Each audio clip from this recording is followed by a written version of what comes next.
नमस्कार, मैं हूं अंजलि इस्टवाल। इंडिया एट 9 पे आपका स्वागत है। शुरुआत करते हैं एक बड़ी खबर के साथ। पेगासस की खरीद पर न्यूयॉर्क टाइम्स की एक रिपोर्ट ने एक बार फिर राजनीतिक भूचाल ला दिया है। दरअसल कांग्रेस पार्टी ने इस मामले में सीधे प्रधानमंत्री मोदी पर निशाना साधा है। न्यूयॉर्क टाइम्स ने अपनी रिपोर्ट में कहा कि 2017 में पेगासस का सौदा पीएम के दौरे के समय हुआ, जो वो इजरायल में करने के लिए गए थे। कानूनी और असंवैधानिक तरीके से मुख्य विपक्षी दल कांग्रेस ने पेगासस सौदे का सीधा जिम्मेदार प्रधानमंत्री मोदी को ठहराया है। Spyware Pegasus. न्यूयॉर्क टाइम्स की रिपोर्ट में कहा गया है कि 2017 में पीएम मोदी के इजरायल दौरे के समय भारत और इजरायल के बीच अत्याधुनिक हथियारों, खुफिया उपकरणों और मिसाइल सिस्टम समेत $2 अरब का जो सौदा हुआ, उसमें पेगासस की खरीद भी शामिल थी। समाचार पत्र ने इस रिपोर्ट ने कांग्रेस को पीएम मोदी पर हमले का नया हथियार दे दिया है। मोदी सरकार ने गैर कानूनी और असंवैधानिक तरीके से अपने ही नागरिकों के खिलाफ जासूसी स्पाईवेयर पेगासस इजरायल से खरीदकर इस्तेमाल किया और उसके लिए सीधे प्रधानमंत्री नरेंद्र मोदी जिम्मेवार हैं। ये प्रजातंत्र का अपहरण है और देशद्रोह है। कांग्रेस ने राहुल गांधी समेत उन तमाम नेताओं, मंत्रियों, जजों आदि के नाम भी गिनाए जिनके मोबाइल फोन से पेगासस के जरिए जानकारी चुराए जाने की बात सामने आई है। कांग्रेस ने मॉनसून सत्र के दौरान इस मुद्दे को जोर शोर से उठाया था। सोमवार से शुरू हो रहे बजट सत्र में भी इसे उठाएगी। पार्लियामेंट में उन्होंने कहा कि हमारा कोई लेन देन नहीं, कोई खरीदा नहीं, कुछ नहीं। लेकिन न्यूयॉर्क टाइम्स दूसरे इसमें खुल के आ रहे हैं कि इन्होंने उसको खरीदा और खासकर हमारे मीडिया, जुडिशरी, एग्जीक्यूटिव, पॉलिटिशियंस और जो लोग सरकार के जो खामियां निकालते हैं, उनके खिलाफ भी उन्होंने एक काम किया। बीजेपी के प्रवक्ता AIMIM और शिवसेना जैसी पार्टियों ने भी इस मुद्दे पर कमर कस ली है। जो बात हमने रखी थी 1 साल पहले, या जब पेगासस का खुलासा हुआ था, तो राहुल गांधी हो, सभी नेताओं, हम सभी ने पार्लियामेंट में या बाहर बार बार उस बारे में तथ्य और एविडेंस सामने लाने का कोशिश किया था कि हमारे सबके ऊपर निगरानी रखी जा रही है। हम क्यों, बीजेपी के बहुत बड़े लोग हैं, मंत्री हैं, उनके ऊपर भी निगरानी है। इस पूरे मामले में सभी जहां सरकार से सवाल पूछ रहे हैं, वहीं केंद्रीय राज्य मंत्री VK सिंह ने ट्वीट कर पूछा है कि क्या आप न्यूयॉर्क टाइम्स पर विश्वास कर सकते हैं? वे सुपारी मीडिया के तौर पर जाने जाते हैं। पेगासस मामले में सुप्रीम कोर्ट एक जांच कमेटी बना चुकी है, लेकिन न्यूयॉर्क टाइम्स की रिपोर्ट ने इस मुद्दे को नए सिरे से हवा दे दी है। दिल्ली में उमाशंकर सिंह, NDTV इंडिया। और अब बात करते हैं उत्तर प्रदेश के चुनावों की। उत्तर प्रदेश विधानसभा चुनाव में पश्चिमी उत्तर प्रदेश बीजेपी का बड़ा फोकस की वजह बन गया है। आज गृह मंत्री अमित शाह ने मुजफ्फरनगर में घर घर जाकर प्रचार भी किया। उत्तर प्रदेश के मुख्यमंत्री आज प्रचार के लिए बागपत पहुंचे। वहीं बीजेपी अध्यक्ष JP नड्डा ने बरेली में चुनाव प्रचार किया।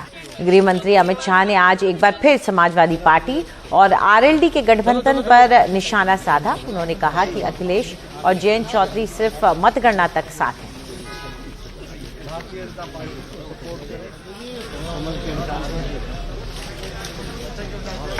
अखिलेश जी ने बहुत अच्छे से बात की कि हम साथ साथ हैं, हम साथ साथ हैं, हम साथ साथ हैं। वो तो भैया दिखाई पड़ता है आप साथ साथ हैं, मगर साथ साथ कब हो, कब तक हो, मैं बताऊं आपको, काउंटिंग तक। अगर सरकार बन गई तो जयंत भाई निकल जाएंगे और आजम खान बैठ जाएंगे। बैठेंगे या नहीं बैठेंगे बताओ भाई, बैठेंगे या नहीं बैठेंगे? अभी तो जेल में है, अभी तो जेल में है। फिर आप जयंत जी को उनके साथ नहीं देखोगे, अतीक अहमद आ जाएंगे, आजम खान आ जाएंगे। ये किस प्रकार से आप मतलब देश की जनता को अखिलेश बाबू छलना चाहते हैं? क्या ये समझते नहीं है मुजफ्फरनगर वाले? टिकटों के बंटवारे से ही समझ हो गए हैं कि आगे क्या होने वाला है।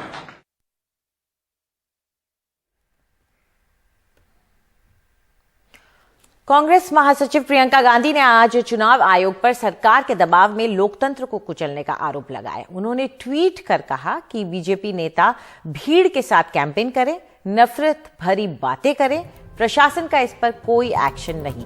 लेकिन कांग्रेस पार्टी को आज प्रयागराज में युवा घोषणा पत्र जारी करने से रोका गया। सरकार के दबाव में चुनाव आयोग और प्रशासन युवाओं के एजेंडे को दबाने और लोकतंत्र को कुचलने में लगा हुआ है। इसके बाद उन्होंने सवाल किया कि क्या ये निष्पक्षता है।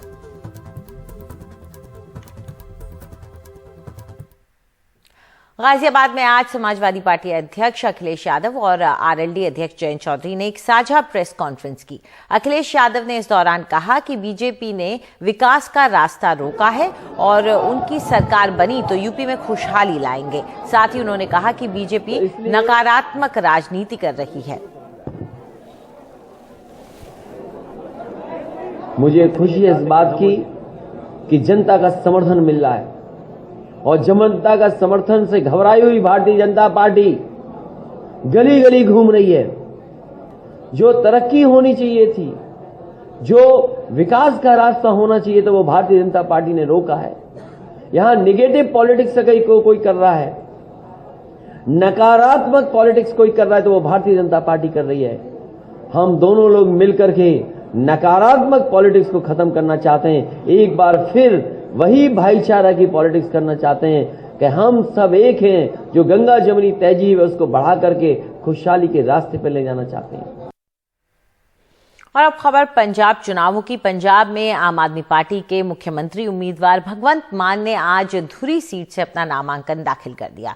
नामांकन भरने के बाद उन्होंने दावा किया कि वे धुरी सीट से पूरे पंजाब में सबसे ज्यादा मतों से जीतेंगे। साथ ही उन्होंने कहा कि कांग्रेस का हाल दिल्ली जैसा ही होगा। पंजाब सूबे और अपनी जिंदगी के सबसे बड़े पद मुख्यमंत्री तक पहुंचने के लिए आम आदमी पार्टी के मुख्यमंत्री पद के उम्मीदवार भगवंत मान संगरूर की धुरी सीट से नामांकन पत्र दाखिल करने के लिए अपनी मां के साथ आए। पर्चा भरने के बाद भगवंत मान ने दावा किया कि पूरे पंजाब में सबसे बड़े अंतर से वो धुरी सीट से चुनाव जीतेंगे। मुझे उम्मीद है कि पंजाब में सबसे ज्यादा मार्जिन जो है वो धुरी में होगा।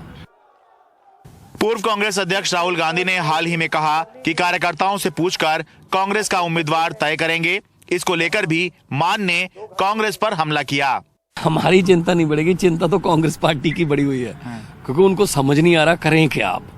कि पहले वो कह रहे थे लोगों से क्यों पूछा है, ये तो ऐसा है, इसको एजेंसियों से जांच होनी चाहिए। अब वो खुद कह रहे हैं कि हम भी लोगों से पूछेंगे। तो कांग्रेस आप लोगों ने कहा था जनता से पूछेंगे, वो कह रहे हैं कार्यकर्ताओं से पूछेंगे। हाँ बस तो धीरे धीरे कांग्रेस हमें फॉलो कर रही है। उनको राजनीति हम सिखा रहे हैं। दिल्ली में तो सिखा दी हमने। 2015-2020 में 0 सीट है उनकी। तो यहाँ भी वही कांग्रेस जो है उसका वही हाल होगा। वैसे अगर अचानक वीआईपी सीट बनी धुरी की बात करें तो ये उसी संगरूर के तहत आने वाली विधानसभा सीट है, जहां से 2 बार भगवंत मान बड़े अंतर से चुनाव जीतकर सांसद बने। 2014 संगरूर लोकसभा चुनाव में भगवंत मान को धुरी सीट से 34,000 वोटों की बढ़त मिली, तो 2019 में 24,000 वोटों की। लेकिन 2017 के विधानसभा चुनावों में आम आदमी पार्टी ये सीट करीब 3,000 वोटों के अंतर से हार गई। पिछली 2 बार से ये सीट कांग्रेस जीत रही है और इस बार यहां भगवंत मान का मुकाबला कांग्रेस के मौजूदा विधायक दलवीर सिंह गोल्डी से होगा। आम आदमी पार्टी के पंजाब चुनाव 2017 और पंजाब चुनाव 2022 में एक बड़ा अंतर यह है कि पिछले चुनाव में आम आदमी पार्टी बड़े नेता के सामने बड़े नेता को उतार रही थी और बड़ा जोखिम ले रही थी, लेकिन इस बार फोकस किसी नेता विशेष को हराने के बजाय केवल चुनाव जीतने पर और सरकार बनाने पर है। धुरी से अपने कैमरा सहयोगी अश्विनी मेहरा के साथ मैं शरद शर्मा, एनडीटीवी इंडिया।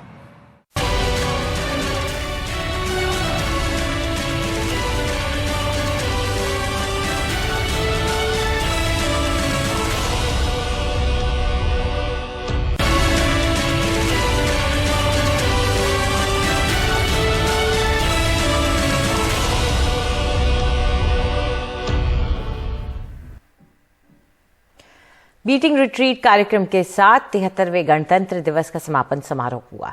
देशभक्ति के धुनों से सराबोर हो गया पूरा का पूरा विजय चौक। इसमें तीनों सेनाएं और पुलिस बैंड शामिल रहे। आजादी के 75 साल पूरे होने के मौके पर यह कार्यक्रम आजादी का अमृत महोत्सव के रूप में मनाया गया। साथ ही 1000 ड्रोन्स की मदद से विजय चौक चकमक हो गया। हमारे सहयोगी राजीव रंजन वहां पर मौजूद थे। उन्होंने वहां पर मौजूद लोगों से बात की कि उन्हें ये पूरा शानदार कार्यक्रम कैसा लगा। बीटिंग रिट्रीट के दौरान राजपथ के विजय चौक पर कुछ अलग ही समा देखने को मिला। न केवल धुन सुनने को मिली अलग अलग तरह की भारतीय से लेकर वेस्टर्न धुन, बल्कि पहली बार लेजर और जो है यहाँ पर ड्रोन शो भी देखने को मिला। लोगों से पूछते हैं क्या खास लगा आपको यहाँ पर? लेजर शो काफी खास लगा, फर्स्ट टाइम था एंड परेड। अच्छा, आपको क्या खास लगा, अद्भुत लगा? सबसे बेस्ट मुझे ये लगा कि इस बार जैसे कि हमारे यूथ ने लेजर शो के लिए प्रेजेंट किया, आईआईटी की तरफ से स्टूडेंट्स ने इतना बढ़िया शो क्रिएट करा। आईआईटी मतलब ड्रोन्स का शो हुआ, वो बहुत ही अच्छा था, बहुत ही ज्यादा अच्छा था। आपको क्या खास लगा यहाँ पर? पहली बार जो भारतीय धुन थे, खास तौर से नया धुन लगा, ए मेरे वतन के लोगों और बाकी जो It was amazing. And drone show is very good. It's nice. आपको क्या शो जो हुआ है, जो हमने आज तक चाइना का देखा था या रशिया का देखा था, उस लेवल का हुआ है और बहुत बेहतरीन हुआ है। जो ड्रोन लोगों ने जो बढ़िया था, जो भारत का नक्शा और विश्व का नक्शा बनाया, बहुत ही बेहतरीन था वो। और जो बैंड, जो फोर्सेस के बैंड जो है, बैंड तो हमेशा से ही औसम रहे हैं, क्योंकि एक्चुअली में यूथ को पता नहीं है कि बैंड एक्चुअल में क्या परफॉर्म करती है। बट आप हिस्ट्री में जाओगे तो ये बैंड से ही हर चीज़ की शुरुआत हुई थी। और बैंड हमारे तीनों सेनाओं को तो फर्स्ट ऑफ ऑल मतलब शो दिखाती है कि किस तरीके से मतलब युद्ध के क्षेत्र में तो आगे है ही है, म्यूजिक के क्षेत्र में भी आगे है। और साथ साथ में जो कॉम्बिनेशन देखा होगा सभी ने कि किस तरीके से वहाँ पे वेव बन रहे हैं जैसे झंडे का, और हर एक मतलब जो भी सेना ने परफॉर्म किया उस हिसाब से उन्होंने अपने अपने चीज़ों को दिखाया था, जो कि बहुत डिफ़िकल्ट होता है मतलब इस बड़े से स्टेज पे सभी के सामने मतलब कॉम्बिनेशन। तो ये भी और म्यूजिक जो चेंजमेंट हुई है कि पहले एक म्यूजिक था जो हम हमेशा से बजाते थे, इस बार चेंज हो गया, ये भी काफ़ी डिफरेंट था। और ड्रोन्स तो ऑसम थे। बिल्कुल, इसमें कोई बात नहीं कि विजय चौक पर इस बार कुछ अलग ही नज़ारा दिखा। बीटिंग रिट्रीट पहली बार कुछ अलग अंदाज में नजर आए। पहली बार यहाँ पर भारतीय खासतौर से कई सारे धुन सुनने को मिले और लेजर शो यहाँ पर देखने को मिला, और खासतौर से ड्रोन शो जो हुआ 1000 ड्रोन का, एक बहुत अद्भुत नजारा यहाँ पर नजर आया। राजपथ के विजय चौक से कैमरामैन अशोक महाले के साथ राजीव रंजन, एनडीटीवी इंडिया।